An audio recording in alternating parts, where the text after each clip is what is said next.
D2 8th edition chapter number 10 exercise 10C question number 2.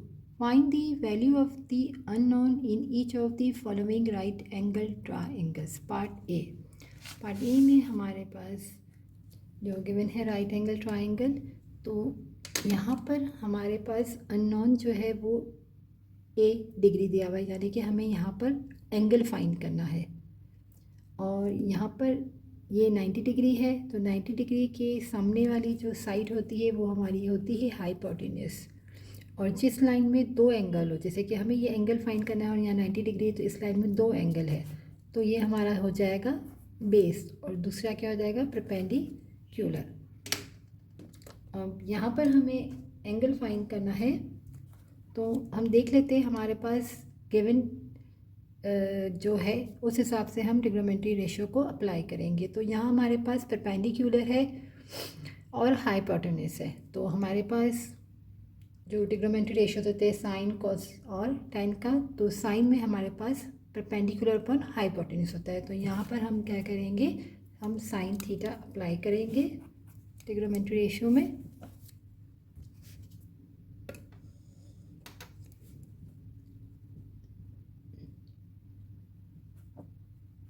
Perpendicular upon H यानी कि hypotenuse. हमें यहाँ angle find करना है, साइन यहाँ लिखेंगे हम ए डिग्री, परपेंडिकुलर हमारे पास है 12 और हाइपोटेन्यूस हमारे पास है 26। हमें एंगल फाइंड करना है, तो साइन को जब हम यहाँ शिफ्ट करेंगे तो क्या हो जाएगा, वो इन्वर्स हो जाएगा। तो एंगल ए इक्वल है sine inverse 12/26। Angle A degree हम फाइंड कर लेते हैं कैलकुलेटर से वैल्यूज़ को।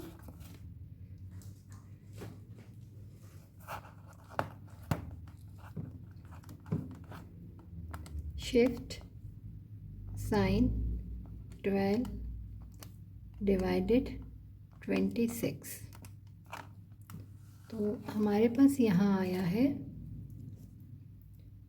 27.4864।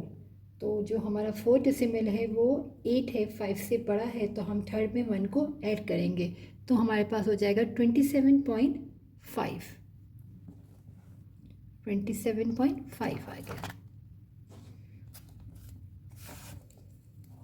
27.5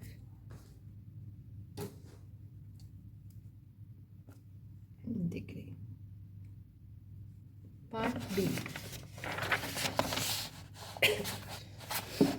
पार्ट बी में हमारे पास यहाँ पर बी डिग्री दिया हुआ है, यानी कि हमें एंगल फाइंड करना है और इस लाइन में दो एंगल है, तो ये बेस हो जाएगा और ये परपेंडिकुलर और 90 डिग्री के सामने हाइपोटेन्यूस। तो 90 डिग्री के सामने हमारे पास होता है हाइपोटेन्यूस और ये हमारा हो जाएगा बेस, क्योंकि इस लाइन में दो एंगल है, और ये मेरा हो गया परपेंडिकुलर।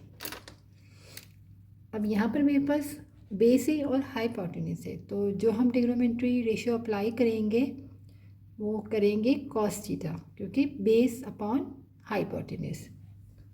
तो कॉस थीटा हमारे पास होता है बी अपॉन एच, और यहाँ पर कॉस बी डिग्री इक्वल है बेस हमारे पास दिया हुआ है 10/17। तो एंगल बी कॉस इनवर्स 10/17। यहाँ फाइंड कर लेते हैं वैल्यूज़ को। इनवर्स कॉस हो जाएगा हमारे पास 10/17। तो यहाँ पर हमारे पास आ गया है 53.9681। तो जो हमारा 4 डेसिमल है वो 6 है, 5 से बड़ा है, तो यहाँ पर 9 है, तो जब हम 9 में 1 को ऐड करेंगे तो 53.9 जो है वो हमारा क्या बन जाएगा, 54 बन जाएगा। ओके, हम यहाँ पर ऐड करेंगे तो आ जाएगा हमारे पास 54 डिग्री। पार्ट सी में हमारे पास हमें सी एंगल फाइंड करना है। इस लाइन में 2 एंगल है, तो ये मेरा बेस है, ये मेरा दूसरा परपेंडिकुलर और ये मेरा हाइपोटेन्यूज। अब यहाँ पर पी और बी यानी परपेंडिकुलर और बेस गिवन है, तो यहाँ पर अप्लाई करेंगे हम tan theta, P upon B होता है हमारे पास। tan थीटा इक्वल है परपेंडिकुलर अपॉन बेस, तो tan सी डिग्री इक्वल है परपेंडिकुलर हमारे पास है 27 डिवाइडेड 11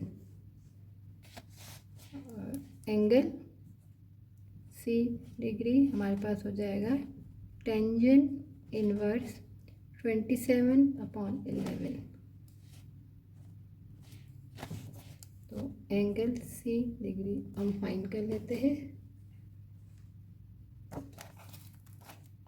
शिफ्ट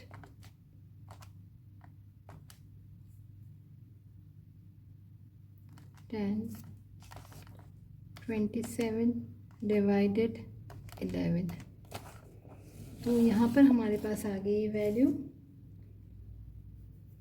67.8336।